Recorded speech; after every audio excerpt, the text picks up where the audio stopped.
with today's high-stakes meeting between President Joe Biden and House Speaker Kevin McCarthy, their first in-person meeting today since McCarthy took the gavel. Their focus? Ending the standoff over the debt ceiling. Ahead of their sit-down, top Biden advisors sent McCarthy a memo asking him to make a commitment that the U.S. will not default on its debt. Also, a pledge to release a budget proposal laying out the Republicans' fiscal goals. The letter also reaffirms the Biden administration's consistent messaging that the White House wants a clean debt ceiling raised with no concessions. In response, Kevin McCarthy had this to say. Well, you know, the best way they can do that is to say they're willing to negotiate, because the only irresponsible way is to play a political game and say we're not going to talk about it. It sounds pretty childish to me. The New York Times reports while Republicans in recent weeks have insisted that they want structural fiscal changes in exchange for voting to raise the borrowing cap, but they have so far declined to offer a cohesive plan. Here's the thing. The Times goes on and says basically the Republicans are fighting between themselves, Willie. They don't know how to cut the budget. They don't know how to get to a balanced budget in 10 years. They're just going to go generally. And say it's childish what the president's doing. So, Willie, what's so fascinating here is the Republicans are doing to Joe Biden exactly what the most extreme members of the Republican caucus did to Kevin McCarthy, where Kevin McCarthy said, what do you need? What do you need? I'll give you what you need for the votes. What do you need? And they wouldn't tell him. They just talk about being childish. They wanted to be on TV. They wanted to be interviewed. They really didn't have 5, 6, 7 of them, as Marjorie Taylor Greene says, talk about an authority on them, says that they were just being destructive. So that's not me saying it. Everybody inside the caucus was saying it. So now they're doing the same thing to Joe Biden, where they're saying, oh, well, we're going to destroy the economy. We're going to cost millions of people to lose their jobs. We're going to wreck people's retirement. We're going to cause interest rates to go up. We're going to default on the dollar, on the U.S. economy. But we're not going to tell you what you can do to avert it. They won't get specific, and here's the reason why. Because they've already actually told us they want to cut Social Security. They want to cut Medicare. They want to slash defense spending. They want to defund the FBI. They want to make us less secure than ever before at one of the most dangerous times in our lifetime. So, yeah, of course, they don't want to talk about it. So if I'm Joe Biden, I don't negotiate with people that aren't putting their demands on the table. Why should he negotiate against himself? He shouldn't. He's not going to. And let these clowns who've run around bragging about cutting Social Security and Medicare and saying they're going to slash the defense by $75 billion and they're going to defund the FBI, go ahead. Let them try it. They'll lose again. It's almost disorienting, isn't it? If someone who was served in Congress, Joe, in the Republican Party, and someone who's studied it for so long to say, yeah, we've got to slash defense spending. But that is the official position of many Republicans right now. And again, it goes back to those negotiations that Kevin McCarthy had with those 20 or so members of the House. What do you need from me so that I can get your vote to become Speaker of the House? That's my dream. What do you need? So we're about to learn what those promises were. And Jonathan Lemire, the White House has said plainly, the debt ceiling is not a bargaining chip. We're not going to negotiate with you on the full faith and credit of the United States government.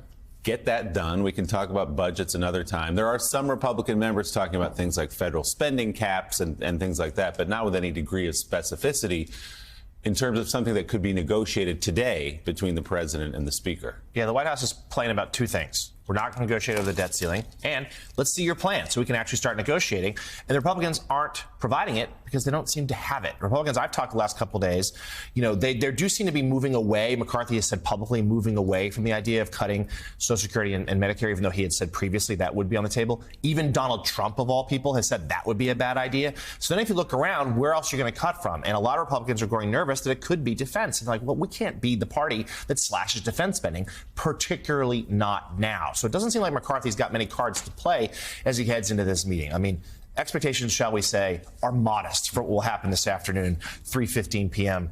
Between President Biden and McCarthy. It is a good sign. Aides from both sides have said to me that they're talking at all, but this is an introductory meeting. Very little is going to happen. Expect a lot of political posturing, and we're going to head towards that June deadline before anything really concrete happens. When Republicans start talking about slashing, they always end up going to Medicare and Medicaid and Social Security. And they can talk about reforming it. They can talk about restructuring it. They can talk about saving it by slashing money. But that's always where they go. It's always where Newt wanted to go. That's always where Republicans go. And so it's not, if they're talking about this much money, it's not just a question of are they going to cut Social Security and Medicare, or are they going to cut defense? They're going to do all of it. And they're now talking about defunding law enforcement. They're now talking about defunding the FBI. They're going to do all of that. That's the only way they get there from here. So why does Kevin McCarthy look more confused than ever? Why does he look more lost than ever? Because he knows the truth. He knows the truth. For them to do what he promised them to do, he's going to have to slash Social Security. He's going to have to slash Medicare. He's going to have to slash Medicaid. He's going to have to cut defense spending. And it's so disingenuous, Caddy. Listen, we just can't say this enough, okay? When you pay the debt ceiling that has to be taken care of, it has to be raised not for future spending. It has to be raised because of the Trump tax cuts, because of all the money that was taken out because of the Trump tax cuts. So what they're saying is, all right, so we blew a hole in the national debt sky high from our spending in 2017, 2018, 2019, and 2020, and with the Trump tax cuts. And because we drove up the debt to record levels and had the biggest deficits ever, and now we have to pay for that, we're going to make you agree to slash Social Security, Medicare, Medicaid, and defense spending. If I'm Biden, I just laugh them. I laugh at them and say, try somebody else. You've obviously confused me for somebody who owns a golf course in South Florida. I'm not that dumb. Yeah, I mean, New York Times did a good amount of analysis on this. And if you look at how the debt has grown over the last, since the beginning of the century, basically it grew under Bush, it grew again under Obama, and it grew massively under Donald Trump, $8 trillion. $3 trillion of which was before we even got to COVID.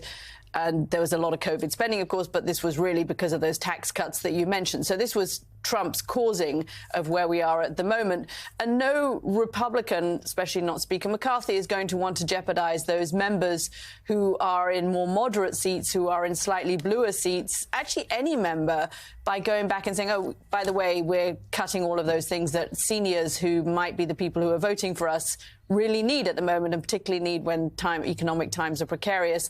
And if we crash the economy, then their economic standing will be even more. It reminds me slightly of the number of times Republicans thumped the table and said that they were going to get rid of Obamacare, and that became everybody's campaign slogan. That was what they were going to do. That was what they committed to doing. And guess what? There was never a plan with which to replace it. And we're slightly in that kind of position at the moment. Never a plan. Never a plan. Never a plan. This is all gesturing. This is governing by gesturing. And Maura, it hasn't served them well. It hasn't served them well. And Maura, why don't we just, again, the New York Times talked about it. I've talked about it an awful lot. I talked about it while Trump was president. Donald Trump and Kevin McCarthy and all of these Republicans who claim to be so conservative drove the federal debt up more in 4 years under Donald Trump's presidency than the United States of America did its first 225 years as a nation. 4 years, Trump and these Republicans, Kevin McCarthy, claiming to be conservative, drove up the national debt more than the United States of America did the first 42, 43 presidents, the first 225 years of this country. It's just unbelievable how reckless they are, and now they're claiming they're acting self-righteous about this. Well, and if you're Joe Biden, you've got to try and remember and remind the American people that they did that. They drove up that debt, as you mentioned. They got the deepest. They got us the deepest in debt during those years by giving tax cuts to rich people, to extremely rich Americans, to a small number of them. And those kind of go on for years, whereas other Americans got a smaller break. So I think this is a time for the president to remind Americans of that. But it's also, worth pausing and just marveling at just how kind of completely oppositional these kind of priorities are that the Republicans are focused on, that Kevin McCarthy is focused on, to what the American people care about. I mean, there's something very strange. We talk a lot about the Republican Party, becoming more anti-democratic. Well, if you want to see what that really looks like, think about the things that they are focused on. Going even more extreme on abortion, cutting Medicare, cutting Social Security, even though they don't want to say it out loud yet. In the past, gun control, refusing to do anything on that, essentially. Those are things that Americans actually care about. So why is it that Kevin McCarthy is so focused on something that Americans don't actually want? Well, that's because that party is becoming increasingly emboldened by and driven by this radical agenda of just a few. And apparently at the moment, it seems the American people are hostage to whoever Kevin McCarthy made a promise to in this process.